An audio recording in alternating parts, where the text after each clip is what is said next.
या ठिकाणी श्री साईबाबा देवालय असे मंदिराचं नाव दिलेलं आहे। 568 वर्षापूर्वी म्हणजे आमच्या भाटचरित्रानुसार किंवा आमच्या वाडवडिलांच्या सांगण्यानुसार 568 वर्षे या ठिकाणी साईबाबांना यायला झालीत। त्यांनी येऊन या ठिकाणी खूप तपश्चर्या करून इथे स्वयंभूचं ज्योतिर्लिंग त्या ठिकाणी आहे। त्यांनी 2 नंदादीप या ठिकाणी लावलेत गोडे तेलाचे।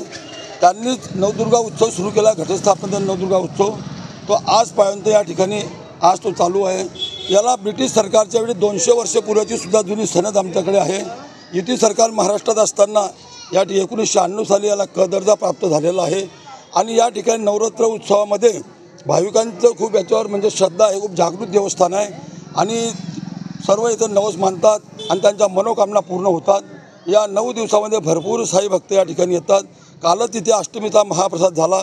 25 ते 30 हजार लोकांनी त्या महाप्रसादाचा लाभ घेतला।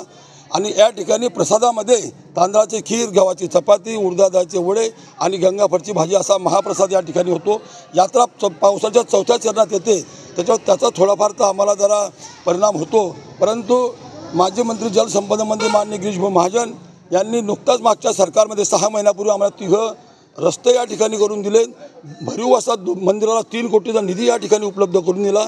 त्याच्यामध्ये 2 कोटीचा सभामंडपसुद्धा या ठिकाणी होणार आहे आणि बरेचसे भाविक या ठिकाणी येतात आणि देवाला मानतात।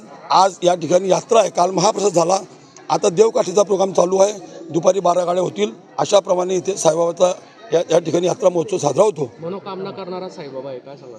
या ठिकाणी असं आहे की देवाला म्हणजे मंदिराला साईबाबाचं नाव पडलं आहे।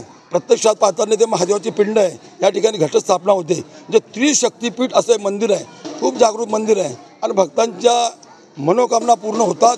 म्हणून या ठिकाणी 25 ते 30 हजार लोकांनी महाप्रसाद घेतला।